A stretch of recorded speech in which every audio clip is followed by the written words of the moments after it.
Aswaraopeta municipality ఎన్నికల నేపథ్యంలో ఎన్నికల సంఘం మాట్లాడుతుంది. పోటీ చేయు అభ్యర్థులకు వ్యయ ఖర్చులపై అవగాహన కల్పించారు.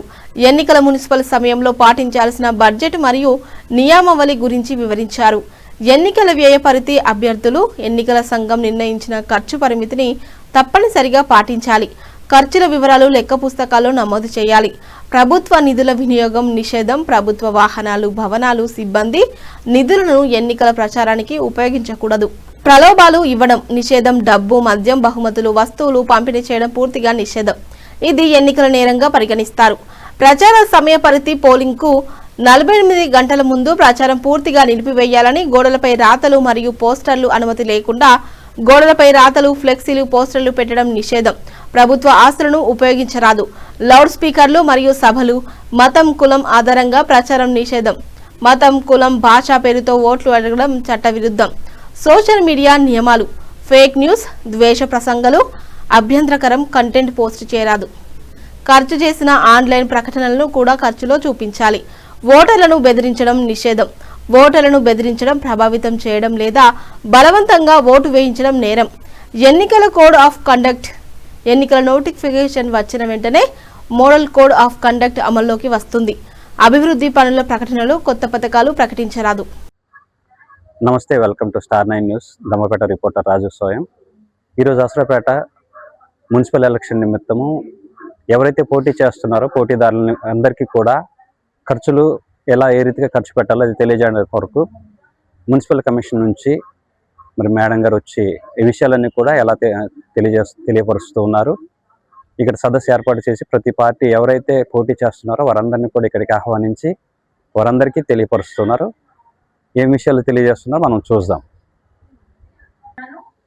ఇంకొకటి, మీ అందరికీ కూడా wish you all the very best. మీరు ఈ ఎలక్షన్స్ లో మీ వంతు కృషి, యూ గివ్ యువర్ బెస్ట్. మీరు ఎంత వరకు మీరు చేయదలుచుకున్న విషయాలన్నింటినీ ప్రజల వద్దకు తీసుకువెళ్ళి వాటిలలో ఎంతవరకు సక్సెస్ అవుతారో మీరు అందరూ చేయాలి. మీ యొక్క పోటీని సక్సెస్ఫుల్ గా కంప్లీట్ చేసుకోండి. Wish you all the very best అండి. Thank you. చాలా సేపు కూడా మీరు వెయిట్ చేశారు. ఇంతసేపు వెయిట్ చేసిన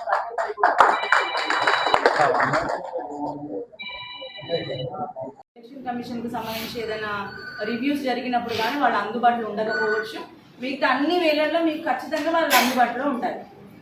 ఓకే, కూర్చోండి. నెక్స్ట్, ఇప్పుడు ఈ మున్సిపాలిటీ పరిధిలో ఒక అభ్యర్థి ఖర్చు చేయడానికి ఒక లిమిట్, పరిమితి విధించబడింది. ఆ పరిమితి ఒక వ్యక్తికి 1,00,000 రూపాయలు మాత్రమే. సో ఇది మీ అందరికి తెలిసే ఉంది, ఓకేనా? సో ఆ 1,00,000 రూపాయలకు దాటి రద్దు చేయబడుతుంది. సో దాన్ని దృష్టిలో పెట్టుకొని మీ యొక్క ఖర్చులని మీరు ఎంత తక్కువ చేయగలుగుతారు, అది కూడా అనుమతి ఉన్న ఖర్చులని, అనుమతి లేని ఖర్చులని కాదు, అనుమతి ఉన్న ఖర్చులని ఎంతవరకు తగ్గించగలుగుతారు, తగ్గించుకొని మీరు ఆ పరిమితికి లోబడి ఖర్చు చేయగలుగుతారో మీరు డిసైడ్ చేసుకోవాల్సి ఉంటుంది. ఓకేనా? ఈ అనుమతి లేని ఖర్చులు అంటే అందరికీ తెలుసు అవి ఏంటన్నది, నేను చెప్పను, మీకు అందరికి ప్రతి ఒక్కరికి కూడా ఐడియా ఉంది.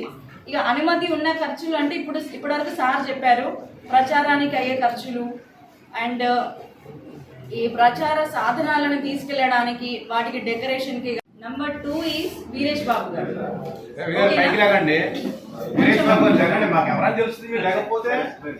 ఆల్రెడీ ఇంతకుముందు ఇంట్రడ్యూస్ చేశారు కాబట్టి మీకు మళ్ళీ ఒకసారి చూసారంటే వెనక వాళ్ళు ఈ సార్లు ఇద్దరు మీకు అందుబాటులో ఉంటారు. ఈ ఎలక్షన్స్ కంటెస్ట్, మీరు ఎలక్షన్స్ రిజల్ట్ డిక్లేర్ అయిన తర్వాత కూడా మీ 45 డేస్ అంటే ఎలక్షన్ ఫలితాలు మీకు వచ్చేసిన డేట్ నుండి 45 రోజుల లోపు మీరు మీ యొక్క ఖర్చు యొక్క వివరాలన్నీ తెలియజేయాల్సి ఉంటుంది. కాబట్టి దానికి ఈ ఇద్దరి నంబర్స్ కూడా మీ దగ్గర ఖచ్చితంగా ఉండాలి. వాళ్ళు ఒకవేళ మీకు స్పందించట్లేదు అన్న టైంలో మీరు కమిషనర్ గారికి ఒకసారి ఇన్ఫార్మ్ చేస్తే మరి ఈ విషయం ఏంటనేది వాళ్ళు చెప్పగలుగుతారు. ఓకేనా? ఏదైనా మీటింగ్స్ ఉన్నప్పుడు కానీ